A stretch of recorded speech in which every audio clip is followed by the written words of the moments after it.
Hello, hello. All right, we're on Matilda. We are reading the weekly test right now, and starts on page 141 if you're following along. I'm going to stop at the top of page 151 because it's pretty long today. Remember, we left off where Lavender put the newt inside of the Trunchbull's pitcher of water. And the Trunchbull's coming in right now to teach the class. At 2 o'clock sharp, the class assembled, including a Miss Honey, who noted that the jug of water and the glass were in the proper place. Then she took up a position standing right at the back. Everyone waited. Suddenly, in marched the gigantic figure of the headmistress in her belted smock and green breeches. "Good afternoon, children," she barked. "Good afternoon, Miss Trunchbull," they chirped. The headmistress stood before the class, legs apart, hands on hips, glaring at the small boys and girls who sat nervously at their desks in front of her. "Not a very pretty sight," she said. Her expression was one of utter distaste, as though she were looking at something a dog had done in the middle of the floor. "What a bunch of nauseating little warts you are!" Everyone had the sense to stay silent. "It makes me vomit," she went on, "to think that I am going to have to put up with a load of garbage like you in my school for the next 6 years. I can see that I'm going to have to expel as many of you as possible as soon as possible to save myself from going round the bend." She paused and snorted several times. It was a curious noise. You can hear the same snort of thing if you walk through a riding stable when the horses are being fed.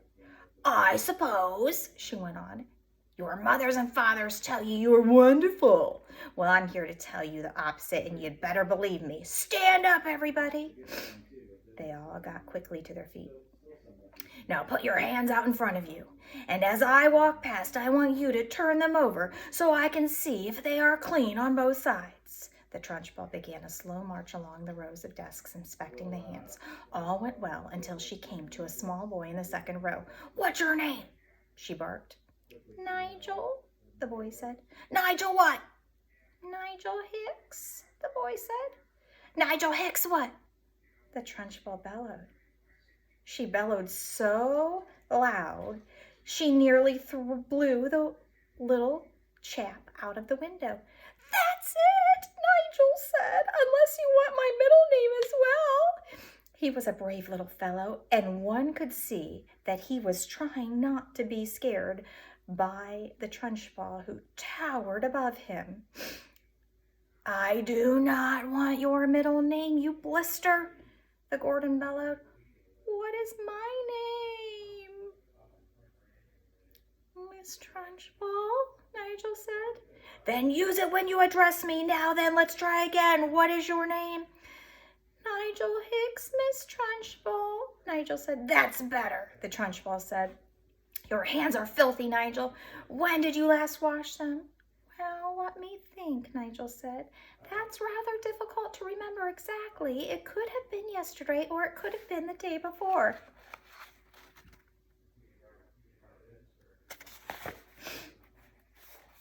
The Trunchbull's whole body and face seemed to swell up, as though she were being inflated by a bicycle pump. "I knew it," she bellowed. "I knew as soon as I saw you that you were nothing but a piece of filth. What is your father's job, you sewage worker?" "He's a doctor," Nigel said, "and a jolly good one.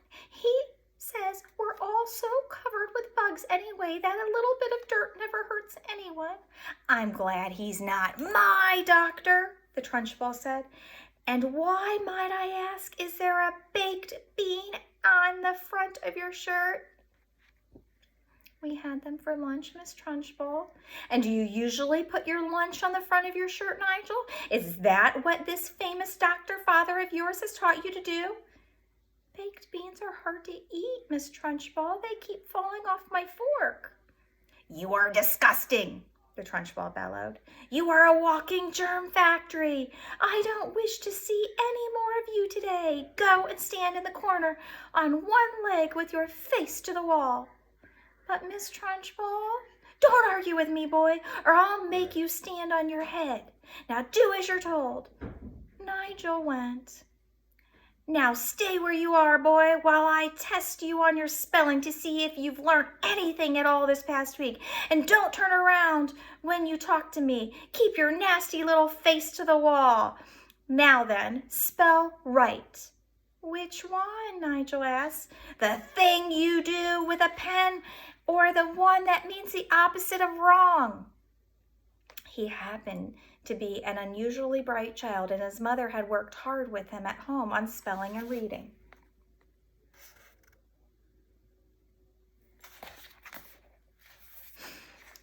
"The one with the pen, you little fool." Nigel spelled it correctly, which surprised the Trunchbull. She thought she had given him a very tricky word, one that he wouldn't have learned, and she was peeved that he had succeeded. Then Nigel said, still balancing on one leg and facing the wall, "Miss Honey taught us how to spell a new very long word yesterday." "And what word was that?" the Trunchbull asked softly.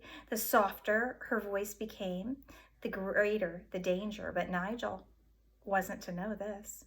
"Difficulty," Nigel said. "Everyone in the class can spell difficulty now." "What nonsense," the Trunchbull said. "You are not supposed to learn long words like that until you are at least 8 or 9. And don't try to tell me everybody in the class can spell that word. You are lying to me, Nigel." "Test someone," Nigel said, taking an awful chance. "Test anyone you like." The Trunchbull's dangerous, glittering eyes roved around the classroom. "You!" she said, pointing at a tiny and rather daft little girl called Prudence. "Spell difficulty." Amazingly, Prudence spelled it correctly and without a moment's hesitation. The Trunchbull was properly taken aback. "Hum!" she snorted. "And I suppose Miss Honey wasted the whole of one lesson teaching you to spell that one single word." "Oh, no, she didn't," piped Nigel. "Miss Honey taught it to us in 3 minutes, so we'll never forget it. She teaches us lots of words in 3 minutes." "And what exactly is this magic method, Miss Honey?" asked the headmistress. "I'll show you," piped up the brave Nigel again, coming to Miss Honey's rescue. "Can I put my other foot down and turn around, please, while I show you?" "You may do neither," snapped the Trunchbull. "Stay as you are and show me just the same." "All right," said Nigel, wobbling crazily on his one leg. "Miss Honey gives us a little song about each word, and we all sing it together, and we learn to spell it in no time. Would you like to hear the song about difficulty?" "I should be fascinated," the Trunchbull said in a voice dripping with sarcasm. "Here it is," Nigel said. "Mrs. D, Mrs. I, Mrs. F, F, I, Mrs. C, Mrs. U, Mrs. L, T, Y. That spells difficulty." "How perfectly ridiculous," snorted the Trunchbull. "Why are all these women married? And anyway, you're not meant to teach poetry when you're teaching spelling. Cut it out in the future, Miss Honey." "But it does teach them some of the harder words wonderfully well," Miss Honey murmured. "Don't argue with me, Miss Honey," the headmistress thundered. "Just do as you're told. I shall now test the class on the multiplication tables to see if Miss Honey has taught you anything at all in that direction." The Trunchbull had returned to her place in front of the room, and her diabolical glaze was moving slowly along the rows of tiny pupils. "You," she barked, pointing at a small boy called Rupert in the front row. "What is 2 7s?" 16, Rupert answered with foolish abandon. The Trunchbull started advancing slow and soft-footed upon Rupert in the manner of a tigress stalking a small deer. Rupert suddenly became aware of the danger signalers and quickly tried again. "It's 18, he cried. 2 7s are 18, not 16. "You ignorant little slug," the Trunchbull bellowed.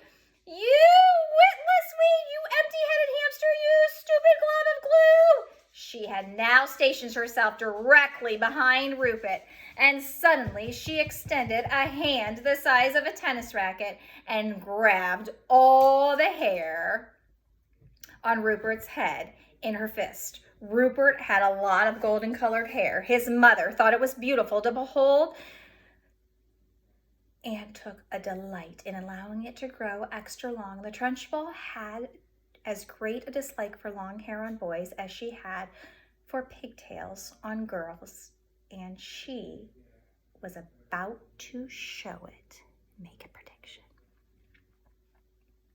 She took a firm grip of Rupert's long golden tresses with her giant hand, and then by raising her muscular right arm, she lifted the helpless boy clean out of his chair and held him aloft. Rupert yelled. He twisted and squirmed, and he kicked the air and went on yelling like a stuck pig. And Miss Trunchbull bellowed, 2 sevens are 14. 2 sevens are 14. I'm not letting you go till you say it.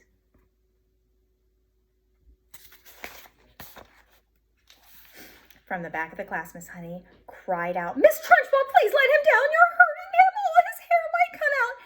And well, it might if he doesn't stop wriggling, snorted the Trunchbull. Keep still, you squirming worm.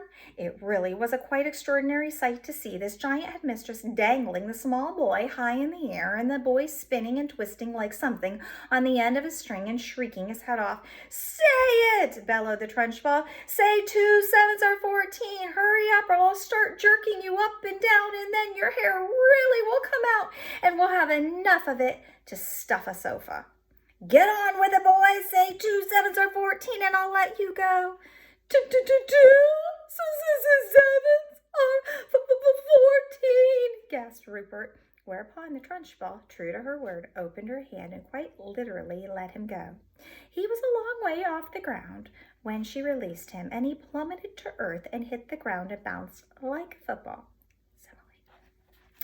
Get up and stop whimpering, the Trunchbull barked. Rupert got up and went back to his desk, massaging his scalp with his hands. The Trunchbull returned to the front of the class. The children sat there hypnotized. None of them had seen anything quite like this before. It was splendid entertainment. We are stopping right there. See you tomorrow.